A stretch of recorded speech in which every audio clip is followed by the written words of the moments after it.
The first hours. Who invented time measurement? Close your eyes and let yourself drift back through the centuries. Back beyond clocks and calendars, beyond smartphones and schedules, to a time when humanity first looked up at the sky and wondered, how do we measure the passing of moments? Tonight, we'll follow the gentle story of how our ancestors learned to capture time itself. The Shadow Watchers. Imagine the warm sun on your face as you stand in ancient Mesopotamia, in the land between two rivers, sometime around 3500 BCE. You are among the first people to truly observe the passage of time with purpose. The air is still, carrying the scent of date palms and the distant murmur of the Euphrates River. A tall wooden pole stands before you, planted firmly in the ground. This simple stick, called a gnomon, will become humanity's first clock. As the sun climbs higher in the morning sky, you watch the shadow it casts grow shorter and shorter. The shadow stretches long toward the west at sunrise, then gradually shrinks, pointing north at midday, before lengthening again toward the east as afternoon arrives. The Babylonians who lived in this ancient land were patient observers. They noticed that shadows moved in predictable patterns, day after day, season after season. They divided their day into 12 equal parts, giving us the concept we now call hours. But these were not the hours you know today. These were temporal hours, periods that stretched longer in summer when days were long, and compressed shorter in winter when nights dominated the sky. Let your mind rest on this image. A circle drawn in the sand around the gnomon, marked with 12 stones. Each stone represents one division of daylight. The priests and astronomers would sit nearby, watching, recording, their reed stylus pressing marks into wet clay tablets. They had time, endless time, to watch the shadows dance. The Egyptian water clock. Now drift forward in time and float down the Nile to ancient Egypt around 1500 BCE. The pyramids already stand ancient against the desert sky, and a new invention is changing how people understand the night. You find yourself in a temple, where the air is cool and fragrant with incense. Before you sits a large alabaster bowl, smooth, carefully carved, with a small hole near its bottom. This is a clepsydra, a water clock, and it solves a problem that had troubled the Shadow Watchers. How do you measure time when the sun has set? The priest beside you carefully pours water into the bowl from a copper pitcher. The water is cool and clear, drawn from the Nile that morning. As the bowl fills, you notice markings carved into the interior walls, 12 lines, representing the 12 hours of night.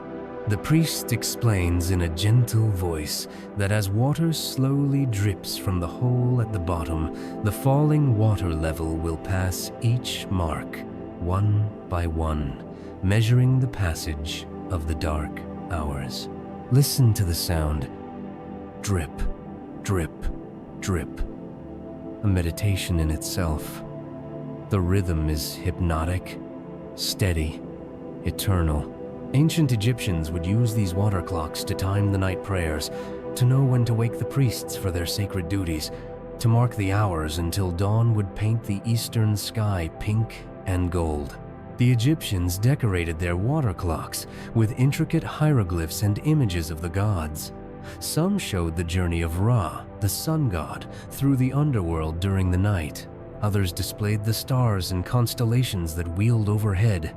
These were not merely practical instruments, they were sacred objects that connected the measurable world with the divine.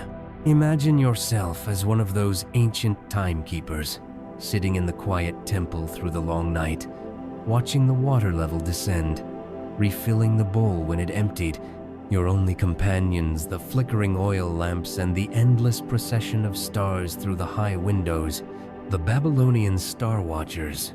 Let us return now to Mesopotamia, but later in time, around 700 BCE.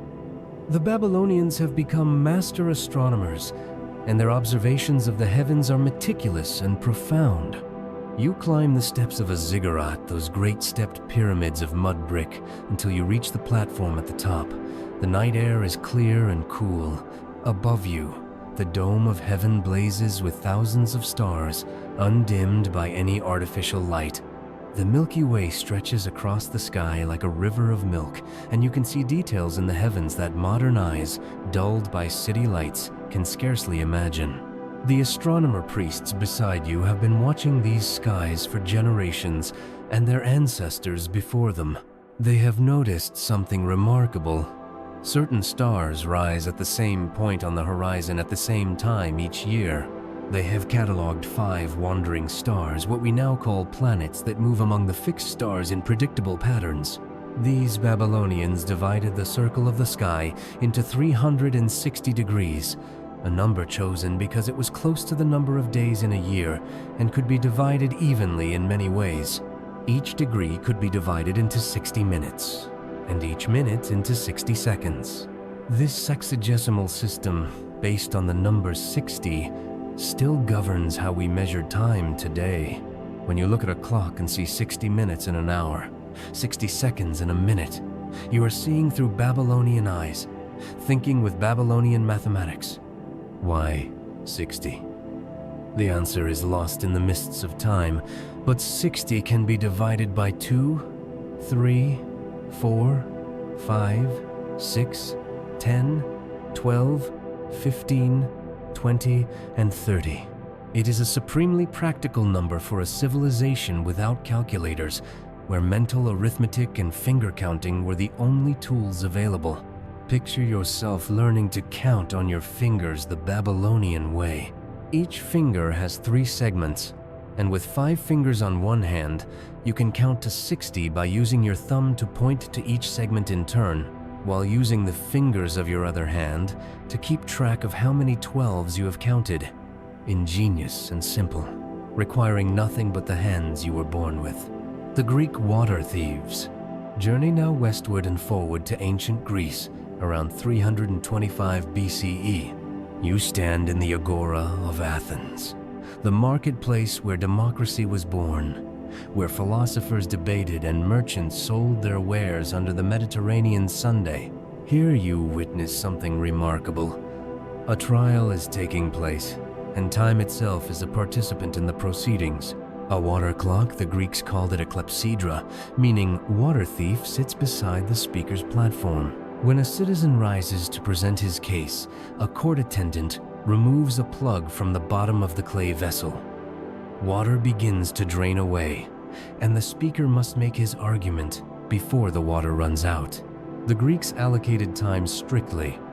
So much water for the prosecution, an equal amount for the defense. Time became a measure of fairness, ensuring no speaker could dominate the proceedings with endless oratory. Demosthenes himself, the greatest orator of Athens, had to master the art of measuring his words to the drip of water. But the Greeks pushed further. A brilliant inventor named Ctesibius of Alexandria, working around 270 BCE, created water clocks of stunning complexity. His designs included gears and mechanisms that made the clocks more accurate than any before. One of his inventions featured a floating figure that rose with the water level, its hand pointing to the hours marked on a column. Another included a mechanism that turned a toothed wheel, which could drive other wheels, creating the first geared timekeeping device. Imagine standing in Ctesibius's workshop in Alexandria, that great center of learning where the famous library held the knowledge of the ancient world.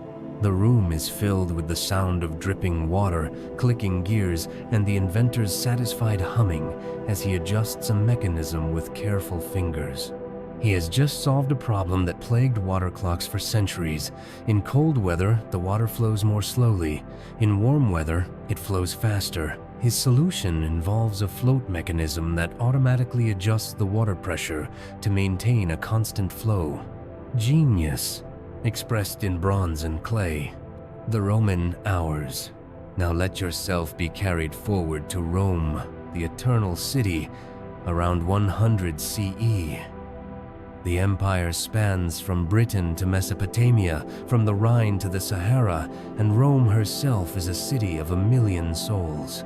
You walk through the Roman Forum as the sun climbs toward noon. Suddenly, a loud voice rings out, "Hora sextast!" It is the 6th hour. A public official stands on the steps of a building, having observed the sun's position, and announces the time to the crowds below. This is how Romans tell time, by public announcement of the hours. But Rome is also home to more sophisticated timepieces. Great sundials stand in public squares, their gnomons casting shadows across beautifully carved marble faces marked with the hours and seasons. The largest and most impressive is the Solarium Augusti, built by Emperor Augustus. Its gnomon is an Egyptian obelisk, brought from Heliopolis, standing nearly 100 feet tall.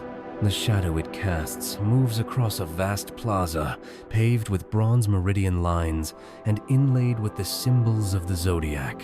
Imagine watching that immense shadow crawl across the pavement, marking not just the hour, but the day of the year, the season, the zodiacal month. On the autumn equinox, the shadow points directly toward the Era Pacis, the altar of peace, a deliberate design connecting time, cosmos, and imperial power. The Romans also used portable sundials, small enough to carry in a pouch. Travelers would adjust these to work at different latitudes, using tables that showed how the hours changed as you moved north or south across the empire. A merchant traveling from Rome to Gaul would need to recalibrate his sundial, for the angle of the sun changes with latitude, and time must adjust accordingly. At night, Romans divided the darkness into 4 watches, each 3 hours long. Soldiers on duty would change shifts at the end of each watch, and the camp would stir briefly before settling back into the quiet of the Mediterranean night, with only the footsteps of the sentries marking the passage of the dark hours. The medieval monks let the centuries flow past like sand through an hourglass, and find yourself now in medieval Europe, around 1000 CE. The sun has set, and you are in a monastery perched on a hillside, far from any city. The only lights are the stars above and the small oil lamps that flicker in the cloister. The monks here have a special challenge. They must wake for prayers 7 times a day and once in the night. Their life is structured by the liturgy of the hours. Matins in the night, lauds at dawn, prime in the early morning, terce at mid-morning, sext at noon, none in the afternoon, vespers at sunset, and compline before sleep. To maintain this schedule without fail, they need reliable timekeepers. Water clocks serve them well, but in winter, water freezes. Candle clocks become the solution. Imagine a tall candle marked with lines, each representing a certain amount of time. As the candle burns, the flame consumes the wax, and the falling level tells the hour. Some ingenious candles have metal pins pushed into the wax at the hour marks. When the flame reaches a pin, it falls with a clatter into a metal plate below, waking the monk who sleeps nearby, whose duty it is to ring the bell for prayers. You sit in the silence of the monastery church during the night office. Outside, the world sleeps, but here, the monks gather in the choir. Their voices rise in plainchant, the ancient melodies echoing off stone walls. They are praying, yes, but they are also marking time, sanctifying it, dividing the darkness into measured periods of devotion. The word clock itself comes from these monks, derived from the medieval Latin clocca, meaning bell. Time and bells became inseparable. The bells called the faithful to prayer, marked the hours of work and rest, announced deaths and celebrations. In the medieval soundscape, the bells provided an auditory clock that everyone could hear, even if they couldn't read a sundial or afford a timepiece. Picture yourself as one of these monks, your life revolving not around minutes and seconds, but around the rhythm of prayer, the cycle of seasons, the arc of the Sunday. Time, is not something you fight against or save or waste. Time is the medium through which you experience the divine, each hour a bead on a prayer rope, connecting earth to heaven. The Chinese water wheels. Let us turn our attention now eastward to China during the Song dynasty, around 1090 CE. Here you encounter a remarkable figure, Su Song, a brilliant astronomer, mathematician, and engineer. You stand before his greatest creation, a clock tower that rises over 30 feet high, topped with a bronze armillary sphere for observing the stars. Inside the tower, a massive water-driven mechanism powers everything. Water pours into scoops attached to a great wheel. When each scoop fills, its weight causes the wheel to rotate one step, then a mechanism locks it in place until the next scoop fills. This is an escapement, a device that converts continuous motion into measured, step-by-step movement. Listen to the sound. Splash, click, pause, splash, click, pause. The rhythm is steady as a heartbeat. This astronomical clock tower not only tells the time, but also tracks the movements of the sun, moon, and stars. Mechanical puppets emerge from doors to strike bells and gongs, announcing the hours to the city of Kaifeng below. Su Song's clock represents centuries of Chinese innovation in timekeeping. Chinese water clocks had been growing more sophisticated for over 1,000 years. Early Chinese clepsydras were simple outflow vessels, but engineers developed inflow clocks, where water dripped into a vessel at a constant rate, raising a float that pointed to the hours. They invented overflow tanks to maintain constant water pressure.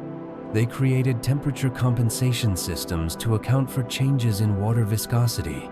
Imagine spending a quiet evening with Su Song, the elderly engineer showing you his detailed diagrams and explanations. He speaks softly about the importance of accurate time measurement for astronomy, for agricultural planning, for coordinating the activities of the imperial court. His clock represents harmony between heaven and earth, between the cosmic order and human society. The mechanical knowledge preserved in Su Song's treatise would eventually make its way westward along the Silk Road, carried by travelers and merchants, mixing with European ideas about gears and mechanisms, contributing to the great mechanical clocks that would soon arise in Europe. The cathedral clocks return now to Europe, but later, in the 1300 CE, you stand in a great Gothic cathedral, light streaming through stained glass windows, painting colored patterns on the stone floor. Above you in the tower, something new has appeared, a mechanical clock. These early mechanical clocks were large, heavy machines made of iron and wood. At their heart was a brilliant invention, the verge and foliate escapement. Picture it, a vertical shaft, the verge, with two pallets that alternately catch and release a toothed wheel, the crown wheel. At the top of the verge, a horizontal bar, the foliate, swings back and forth. Weights attached to the foliate can be moved in or out to adjust the speed of the swing, thus regulating the clock. The sound is distinctive. Tick-tock, tick-tock, tick-tock. For the first time in human history, time itself seems to have a voice, a steady, mechanical heartbeat that never sleeps, never tires, never forgets. These cathedral clocks rarely had faces with hands at first. Instead, they struck bells to announce the hours. The word clock originally referred to the bells themselves, remember. The mechanism's purpose was to automate the bell ringing that monks had previously done manually, ensuring that the hours of prayer were announced with perfect regularity. Gradually, clockmakers added faces, not hands that moved, but rather a fixed hand with the dial rotating behind it. Only later did designs reverse this, placing a moving hand on a stationary dial. Early clock faces showed only the hour. Minutes were not yet considered important enough to display. Imagine being a clock keeper in one of these cathedrals. Every day you must climb the tower stairs, winding the heavy weights that power the mechanism, oiling the gears, adjusting the foliot when the clock runs too fast or too slow. You develop an intimate relationship with this machine, learning its moods and quirks, listening to the subtle changes in its voice that tell you when something needs attention. The great clock of Salisbury Cathedral, installed around 1386, still survives today, the oldest working clock in the world. It has no face, was never meant to be seen, only heard. It still ticks away in its tower, iron on iron, a voice from the Middle Ages that has never stopped speaking. The age of minutes. As the centuries advance, time becomes more precise, more demanding. By the 1500s, mechanical clocks have spread throughout Europe, not just in cathedrals, but in town halls, guild houses, and the homes of the wealthy. You find yourself in Nuremberg, Germany, famous for its clockmakers. The craftsmen here have begun making smaller clocks, powered not by falling weights but by coiled springs. These spring-driven clocks can be portable, though still quite large by modern standards. A master clockmaker shows you his latest creation, a table clock, ornately decorated, with a face that shows not just hours but remarkably minutes. The minute hand is a new addition to clockwork. For most of human history, minutes were a theoretical concept, a subdivision of the hour that couldn't actually be measured with any accuracy. But now, with improved escapements and finer gears, clockmakers can display minutes. Why this new precision? European society is changing. The medieval world operated on task time. You worked until the work was done, until the light failed, until the season turned. But increasingly, especially in growing cities, people need to coordinate activities with others. Merchants need to meet at appointed times. Workshops need all the craftsmen to start and end together. Church services need to fit within measured periods. Universities need to schedule lectures. Time is becoming abstract, divorced from the sun and seasons, measured by machines instead of nature. The invention of the pendulum clock by Christian Huygens in 1656 revolutionizes accuracy. Galileo had discovered that pendulums swing with regular periods, depending only on their length, not the size of the swing. Huygens turns this observation into a timing device of unprecedented precision. Imagine the first pendulum clock, its steady swing marking seconds with remarkable accuracy, losing only seconds per day instead of many minutes. The rhythmic swing is mesmerizing, back and forth, as regular as the breath of a sleeping child. Time has become not just measurable, but predictable, reliable, precise. The Harrison C. clocks.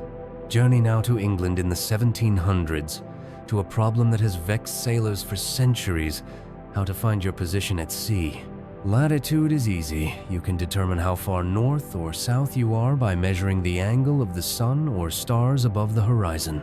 But longitude, how far east or west you are, requires knowing the precise time. Here's why. Earth rotates once every 24 hours, turning through 360 degrees. That means it rotates 15 degrees every hour. If you know what time it is at a reference point, like Greenwich, England, and you can compare that to your local time, determined by when the sun is highest in the sky, the difference tells you how far east or west you've traveled. The problem is that no clock of the era was accurate enough. Pendulum clocks, wonderful on land, failed at sea. The ship's motion disrupted the pendulum's swing. Temperature changes affected the metal, making it expand and contract, altering the clock's rate. The problem was so severe that ships frequently got lost, sometimes with catastrophic consequences. In 1707, a British naval fleet misjudged their position and wrecked on rocks near the Scilly Isles. Over 1,400 sailors died. Parliament offered a prize of £20,000, an enormous fortune to anyone who could solve the longitude problem. Many astronomers thought the answer lay in astronomical observations, in tables of the moon's position, in careful mathematics. But a self-taught carpenter from Yorkshire named John Harrison thought the answer was mechanical. Picture Harrison in his workshop, surrounded by gears, springs, and half-finished mechanisms. He is obsessed, driven, certain that he can build a sea clock, a chronometer that will keep perfect time despite a ship's motion, despite temperature changes, despite the corrosive salt air. His first sea clock, H1, completed in 1735, is a marvel of ingenuity. It uses two weighted balances connected by springs, moving in opposite directions to cancel out the ship's motion.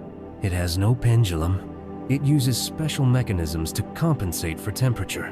When tested at sea, it performs remarkably well, but Harrison knows he can do better.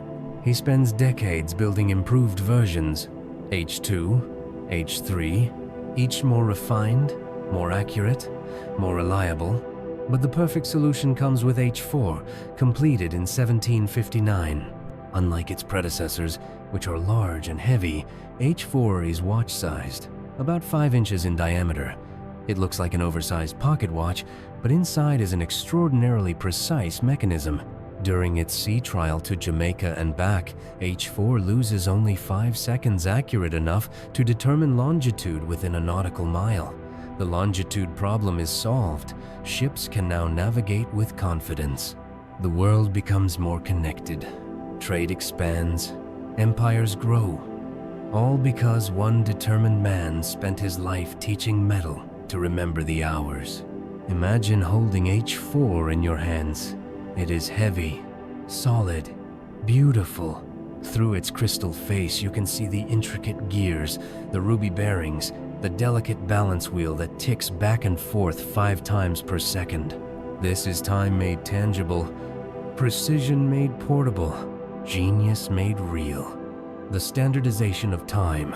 Let yourself drift forward to the 1800s, to an era of railways and telegraphs, when the world is shrinking and time is becoming complicated.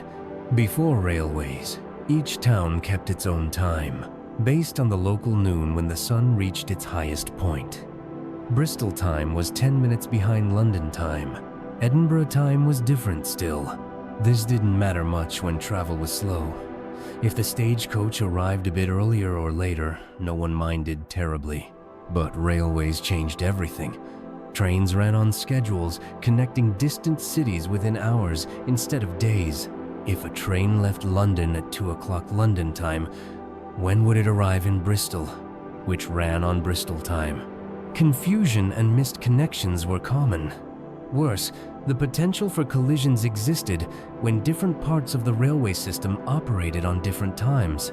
You stand in a Victorian railway station, the air full of coal, smoke, and steam.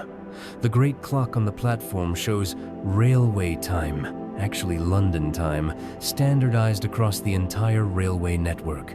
Pocket watches are being adjusted, travelers muttering about the inconvenience. But this standardization is necessary, inevitable. The telegraph makes coordination possible. By the 1,850 seconds, telegraph wires connect Britain's cities, and time signals can be sent electrically, ensuring all the clocks stay synchronized. In 1880, Britain legally adopts Greenwich Mean Time as the standard for the entire country. Local time, town time, sun time begins its slow fade into history. In America, the problem is even more complex. The continent spans multiple hours worth of longitude. Each railroad company kept its own time, and major terminals might have several clocks showing different railroad times. The confusion was maddening. On the 18th of November, 1883, American railroads agree to create 4 time zones across the continent. At noon precisely on that day, clocks across the nation are reset. Towns that had kept their own time for centuries suddenly share time with cities hundreds of miles away. Some people celebrate, others feel robbed of something essential, something local and unique. Imagine standing at that moment of transition, watching clocks being adjusted, listening to the protests and debates. Time is being abstracted from place, from the local reality of the sun's position, becoming something imposed from above, coordinated synchronized, standardized. We are moving from natural time to clock time, from time as experienced to time as measured. The quest for precision. Now move forward to the early 1900s, to a world obsessed with accuracy, with precision, with scientific measurement. Mechanical clocks, even the best ones, lose or gain several seconds per day. For navigation, for astronomy, for science, this isn't good enough. The search for a more accurate timekeeper leads scientists to explore the properties of quartz crystals. When you squeeze or bend a quartz crystal, it generates an electric voltage. Conversely, when you apply voltage to it, the crystal vibrates. And it vibrates at a very precise, very stable frequency, exactly 32,768 times per second for the quartz crystals used in watches. The first quartz clock is built in 1927. Imagine a laboratory, silent except for the hum of equipment. The quartz crystal vibrates inside its protective vacuum chamber, driven by electronic circuits. These vibrations are counted and converted into time. The accuracy is astonishing, losing or gaining only seconds per year, not per day. By the 1,950 seconds, quartz clocks are the standard for laboratories and observatories. They are large and expensive, but they are far more accurate than any mechanical clock could be. Scientists discover something unsettling. Quartz clocks reveal that Earth's rotation is not perfectly regular. Some days are slightly longer than others. The planet we live on is not a perfect timekeeper. This leads to an even more remarkable development: atomic clocks. Scientists discover that atoms, when excited by energy, emit electromagnetic radiation at extremely precise frequencies. Cesium atoms, in particular, make excellent timekeepers. The first cesium atomic clock begins operating in 1955. Picture it, a room-sized apparatus with vacuum chambers, magnetic shields, and sophisticated electronics. Cesium atoms are heated into a beam, pass through a magnetic field that separates them by energy state, then exposed to microwave radiation precisely tuned to flip them from one energy state to another. When the microwave frequency is exactly right, 9,192,631,770 cycles per second, the maximum number of atoms flip. This number becomes the definition of a second. In 1967, the scientific world officially redefines the second, no longer based on Earth's rotation, but on the vibration of cesium atoms. Time is no longer anchored to our planet or our Sunday. It is anchored to the fundamental properties of matter itself, to the quantum mechanical behavior of atoms, to something invariant and universal. Modern atomic clocks are so accurate they would lose less than a second if they ran for millions of years. They are so precise they can detect the effects of Einstein's relativity. A clock on a mountain, slightly farther from Earth's center, runs measurably faster than an identical clock at sea level because gravity affects the flow of time itself. The ever-present now. Drift back now, from atoms and relativity to something simpler. Let your mind settle on the present moment, in this room, at this time. You live in an age where time is everywhere. Your phone, your computer, your car, your appliances all contain clocks synchronized to atomic time signals broadcast by satellites orbiting overhead. You know the time to the second, always, instantly. Yet there's a paradox. Despite being surrounded by clocks, many people feel they never have enough time. Time pressure, time management, saving time, wasting time. The vocabulary reveals an anxiety that ancient peoples wouldn't have understood. The Babylonian watching shadows lengthen, the Egyptian priest listening to water drip, the medieval monk waking for midnight prayers, the sailor checking his chronometer. They all had different relationships with time. For them, time was something to observe, to mark, to sanctify. to use for navigation. It wasn't something they felt they owned or controlled. Consider the inventiveness it took to create time measurement. Humans noticed that shadows move, that stars wheel overhead, that water can be made to drip at steady rates. They noticed the regularity in nature and captured it, first with simple tools, then with increasingly complex mechanisms. They went from sundials to water clocks to mechanical clocks to quartz crystals to atoms. But in all this measurement, in all this precision, the fundamental mystery remains. What is time? Is it something real? Something that flows like a river? Or is it just our way of organizing our experience of change? The clocks don't answer this question. They only measure something we perceive but cannot fully explain. The ancient Greeks had two words for time, chronos and kairos. Chronos is clock time, measured time, quantity of time. Kairos is the right time, the opportune moment, quality of time. Our civilization has become expert at measuring chronos, but perhaps less skilled at recognizing kairos. Imagine yourself stepping outside this world of constant time awareness. Imagine a day without checking clocks, where you wake with the light, eat when hungry, work until tired, sleep when darkness falls. Imagine time becoming elastic again, expanding and contracting with your experience rather than ticking by in rigid uniform seconds. The invention of time measurement is one of humanity's great achievements.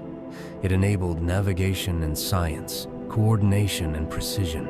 But it's also a kind of cage, imposing artificial structure on something that might be more fluid, more organic, more mysterious than our clocks suggest.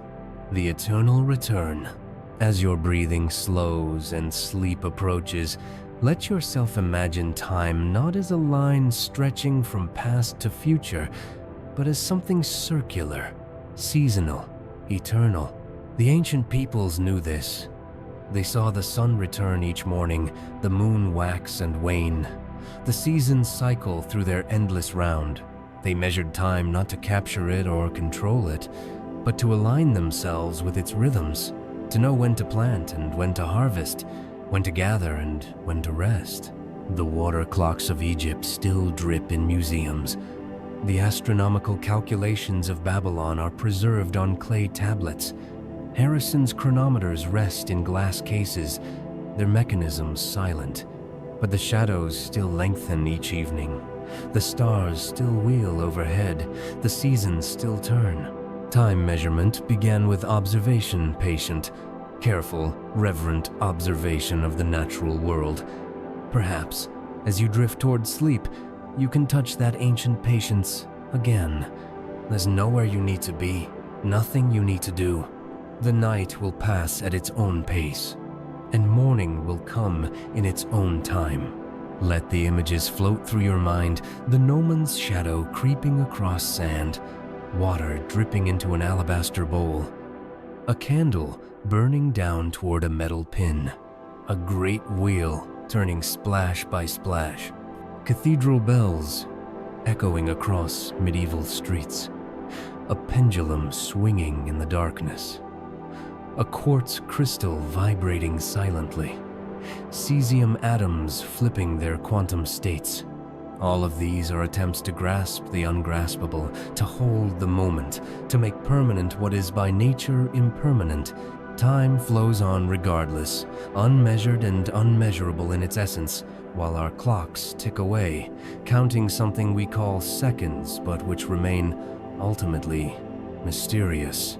The first humans who thought to measure time, those shadow watchers in ancient Mesopotamia, gave us a gift. They gave us the ability to coordinate, to plan, to remember and predict. But they also gave us something subtler. They showed us that the invisible can be made visible, that the abstract can be made concrete, that careful observation and patient thought can reveal the hidden patterns in nature. As you let go and drift into sleep, you join the countless humans who have slept through the ages, each in their own time, each under the same stars that guided the first timekeepers. The hours will pass while you dream, measured by atomic clocks somewhere, but experienced by you in that timeless realm where sleep takes us, where past and future dissolve into an eternal present. The invention of time measurement is complete, but time itself remains unmeasured and unmeasurable in its deepest essence. The same mystery it was when the first human looked up at the wheeling stars and wondered, "Rest now. Let time flow without counting it. Let the hours pass without marking them. Let yourself exist for these precious sleeping hours, in the timeless time before clocks, in the eternal now that underlies all our measurements." The Shadow Watchers would understand. Time is not what the clocks measure. Time is this moment, this breath, this letting go.